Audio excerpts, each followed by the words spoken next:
कर गया तो चौंक गया। मामी पेटीकोट पहने नहा रही थी।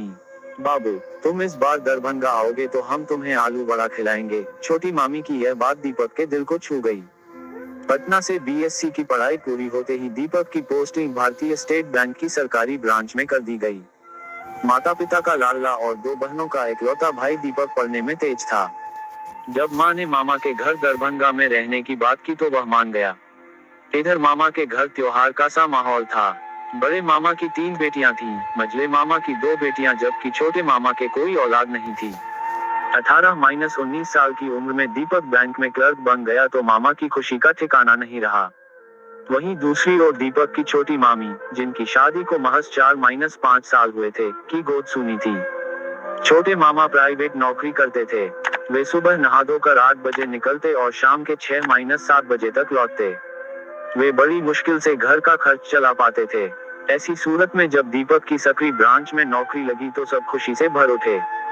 बाबू को तुम्हारे पास भेज रहे हैं, कमरा दिलवा देना, दीपक की मां ने अपने छोटे भाई से गुजारिश की थी।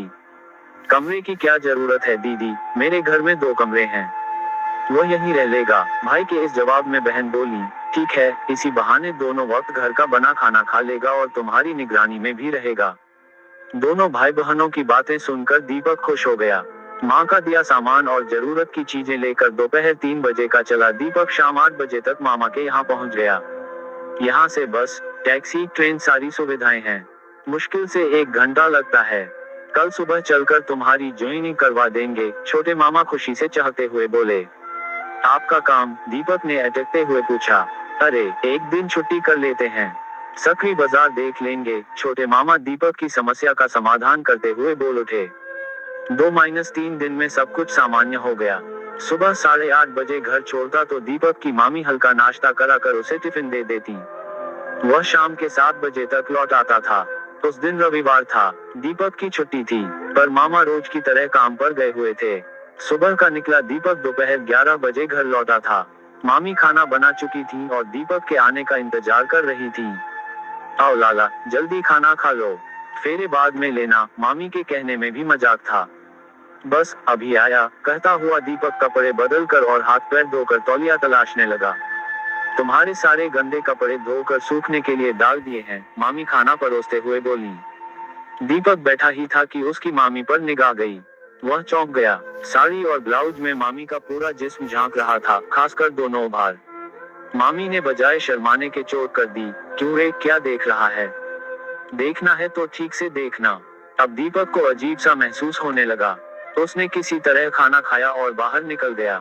उसे मामी का बर्ताव समझ में नहीं आ रहा था। उस दिन दीपक देर रात घर आया और खाना खाकर सो गया। अगली सुबह उठा तो मामा उसे बीमार बता रहे थे, शायद बुखार है, सुस्त दिख रहा है। रात बाहर गया था ना, थक गया होगा, यह मामी की आवाज थी। आखिर माजरा क्या है? मामी क्यों इस तरह का बर्ताव कर रही हैं? दीपक जितना सोचता उतना उलझ रहा था। रात खाना खाने के बाद दीपक बिस्तर पर लेटा तो मामी ने आवाज दी। वह उठकर गया तो चौंक गया। मामी पेटीकोट पहने नहा रही थी। उस दिन चोरी छिपे देख रहा था। अब आप देख ले, कहते हुए दोनों हाथों से पकड़ उसे अपने सामने कर दिया। अरे मामी, क्या कर रही हो आप? कहते हुए दीपक ने बाहर भागना चाहा मगर मामी ने उसे नीचे गिरा दिया। थोड़ी ही देर में मामी भांजे का रिश्ता तार तार हो गया। दीपक उस दिन पहली बार किसी औरत के पास आया था। वह शर्मिंदा था मगर मामी ने एक झटके में इस संकट को दूर कर दिया। देख बाबू, मुझे बच्चा चाहिए और तेरे मामा नहीं दे सकते। तू मुझे दे सकता है, मगर ऐसा करना गलत होगा, दीपक बोला। मुझे खानदान चलाने के लिए औलाद चाहिए, तेरे मामा तो बस रोटी कपड़ा मकान देते हैं, इसके अलावा भी कुछ चाहिए, वह तुम दोगे? इतना कहकर मामी ने दीपक को बाहर भेज दिया। उसके बाद से तो जब भी मौका मिलता मामी दीपक से काम चला लेती, या यूं कहें कि उसका इस्तेमाल करती।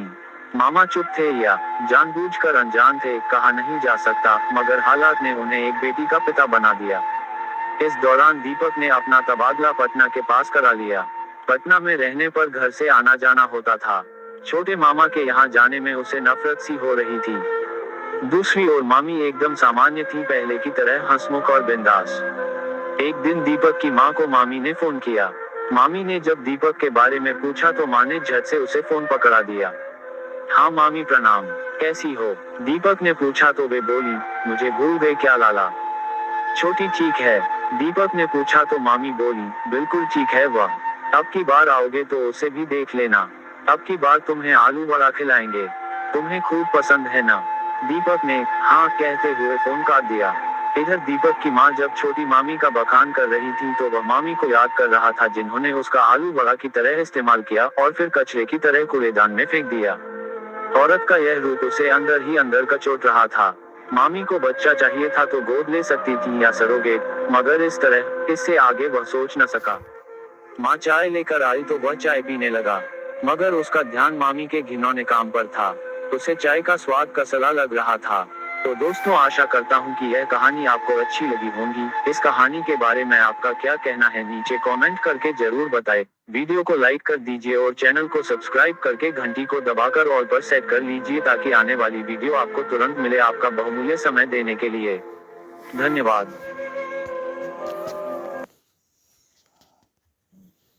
एक